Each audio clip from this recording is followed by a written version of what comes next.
श्रावण मास के पावन अवसर पर बांके बिहारी जी की बड़ी कृपा से महानगर मुरादाबाद के बुद्धि विहार स्थित व्हाइट हाउस में किया जा रहा है 7 दिवसीय श्रीमद् भागवत कथा का आयोजन। 18 जुलाई से 24 जुलाई 2025 तक कथा व्यास डॉक्टर संजय कृष्ण सलील जी महाराज के मुखारबिंद से की जा रही है। श्रीमद् कथा भागवत कथा की अमृत रस वर्षा महानगर मुरादाबाद के बुद्धि विहार स्थित व्हाइट हाउस में आयोजित 7 दिवसीय श्रीमद् भागवत कथा के तीसरे दिवस कथा व्यास श्रद्धेय श्री डॉक्टर संजय कृष्ण सलील जी महाराज ने महत्वपूर्ण जानकारी साझा की। उन्होंने बताया कि महर्षि व्यास जी अनेक पुराणों और महाभारत की रचना के बाद भी मन में शांति नहीं मिली। इसके बाद उन्होंने श्रीमद् भागवत महापुराण की रचना की। भगवान श्री कृष्ण इस महापुराण के कर्णधार हैं। श्री व्यास जी डॉक्टर संजय कृष्ण सलील जी महाराज ने कथा स्थल पर बड़ी संख्या में पहुंचे श्रद्धालुओं को तीसरे दिवस की कथा अमृत रसपान कराते हुए कहा कि श्रीमद् भागवत महापुराण इस संसार सागर को पार कराने के लिए मजबूत नौका है। सम्मान है यह दिव्य पुराण पढ़ते ही और सुनने से तत्काल मोक्ष की प्राप्ति होती है। साप्ताहिक विधि से इस महान ग्रंथ का श्रवण करने से पुण्य और भक्ति का मार्ग प्राप्त होता है। श्रीमद् भागवत कथा के अवसर पर तीसरे दिवस भी कथा व्यास जी द्वारा मधुर प्रस्तुत मंत्रों को सुनकर श्रोता भगवान की भक्ति में मस्त होकर झूमने एवं नृत्य करने के लिए विवश हो गए। इस अवसर पर मुख्य रूप से प्रदीप शुक्ला, राजकुमार गुप्ता, मोहित डुडेजा सहित बड़ी संख्या में श्रद्धालु उपस्थित रहे।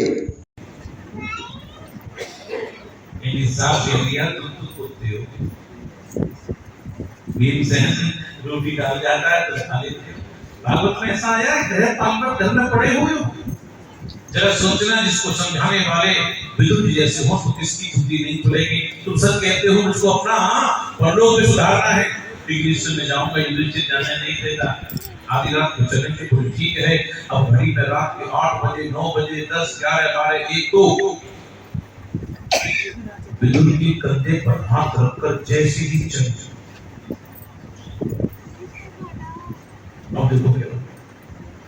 इतने में ही धृतराष्ट्र के कंधे पर एक हाथ आया और उस हाथ का स्पर्श जाना पैदा।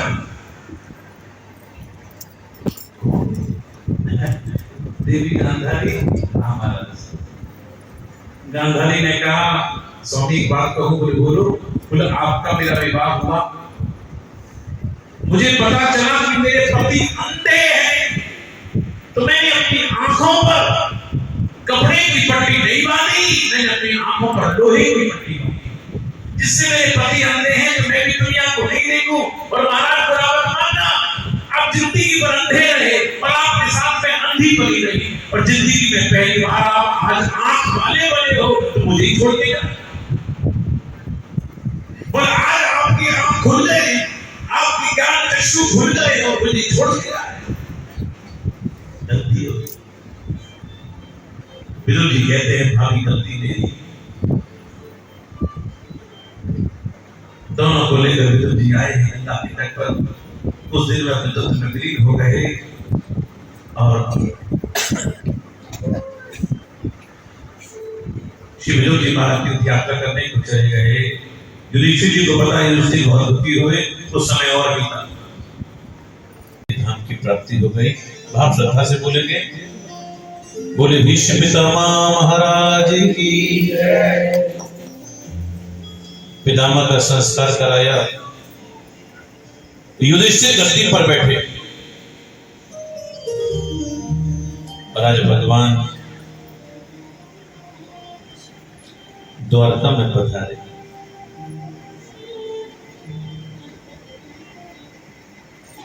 द्वारका में पधार कर भगवान सबसे पहले माता पिता को वंदन करते हैं, प्रणाम करते हैं। इसके बाद भगवान अपनी पत्नियों से मिले।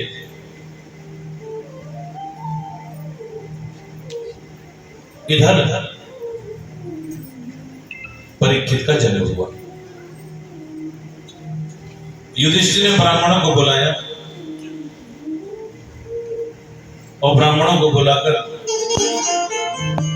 ब्राह्मणों से पूछा कि इस बालक के बारे में कुछ बताइए।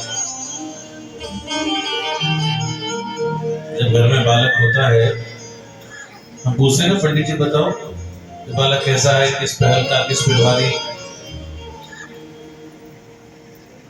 कौन से पाए हैं। तो ब्राह्मणों ने एक बहुत अच्छी बात कही,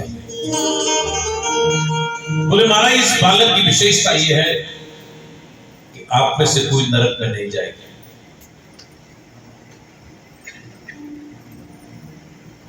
अगर कुल में एक कृष्ण भक्त पैदा हो जाए, उसके आगे पीछे की न जाने कितनी पीढ़ियां टल जाती है। ब्राह्मणों ने बहुत अच्छी बात कही, तस्मात् नाम्ना विष्णुरादौ इति लोके बृहस्रवौ भविष्यति न संदेहो महाभागवतो महान्। ये बालक महाभागवत होगा। देखो भागवत में और महाभागवत में अंतर है। भागवत किसे कहते हैं? साधारण व्यक्ति से जिसने दीक्षा ली हो उसको भागवत कहते हैं, और जिसको दीक्षा देने के लिए स्वयं गोविंद पधारे उसको महाभागवत कहते हैं। इस बालक का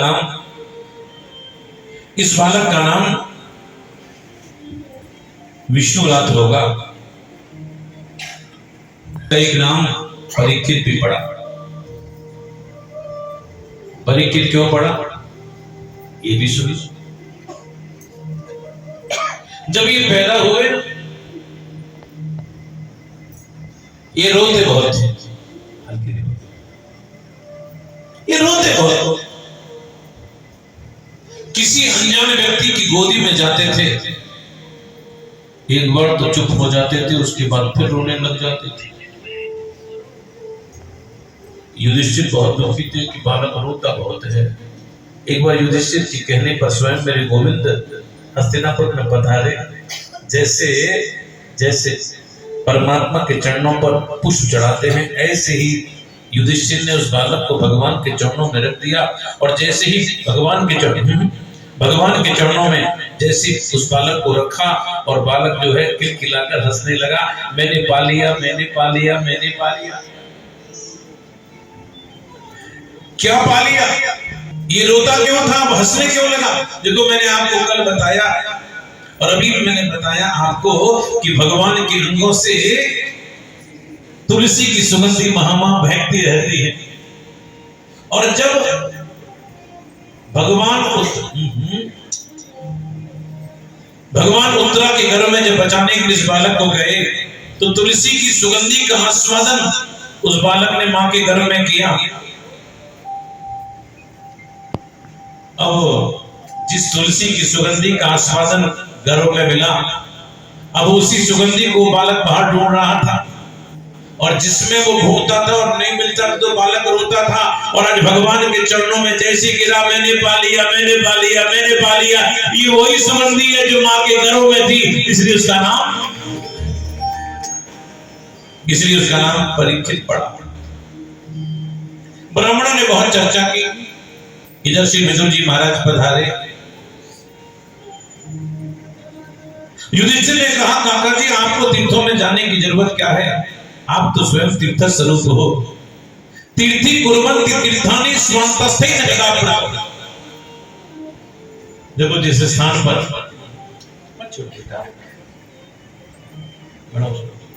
जिस स्थान पर संत पहुंच जाते हैं, वो स्थान अपने आप तीर्थ स्वरूप हो जाता है। अच्छा अब एक कुंभ था,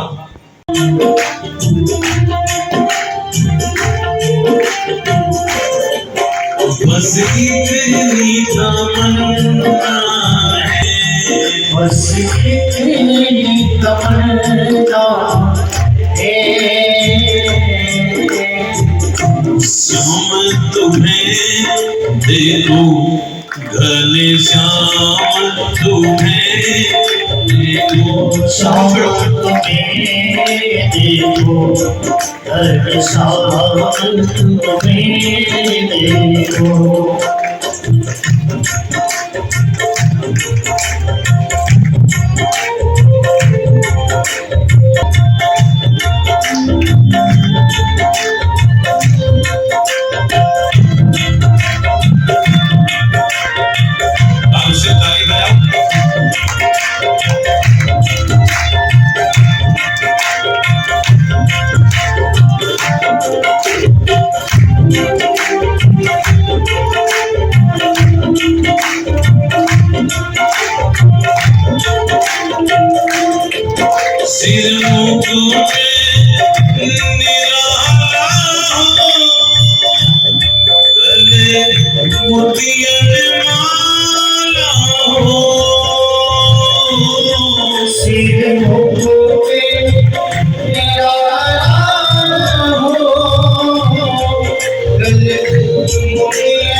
मत तिलक निराला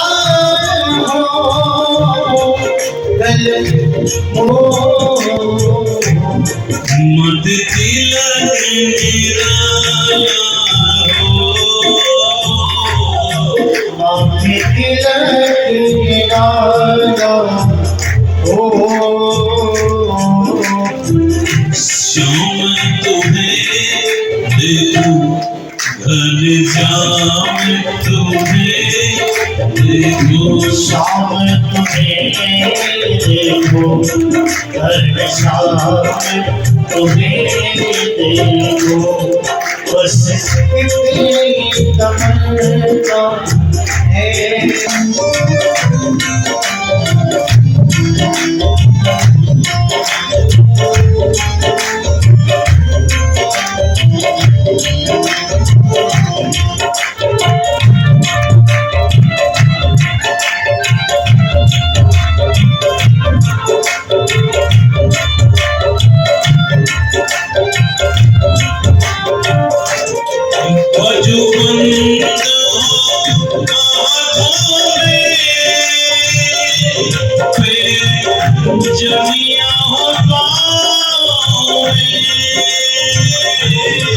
बाजू बनते हो हाथों में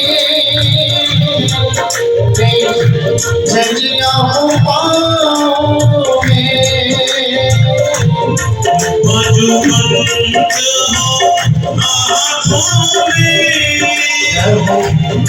में जलियां हो पाँव में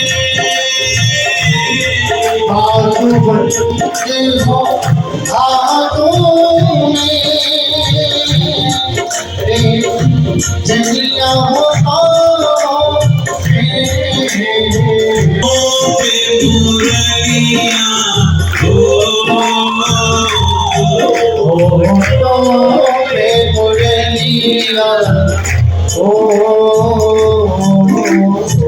श्याम तुम्हें देखूं निजाम तुम्हें देखो शाम तुम्हें देखो शाम तुम्हें देखो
श्याम तुम्हें देखूं शाम तुम्हें देखो शाम तुम्हें देखो शाम तुम्हें देखो बस इतनी तमन्ना है बस इतनी तमन्ना है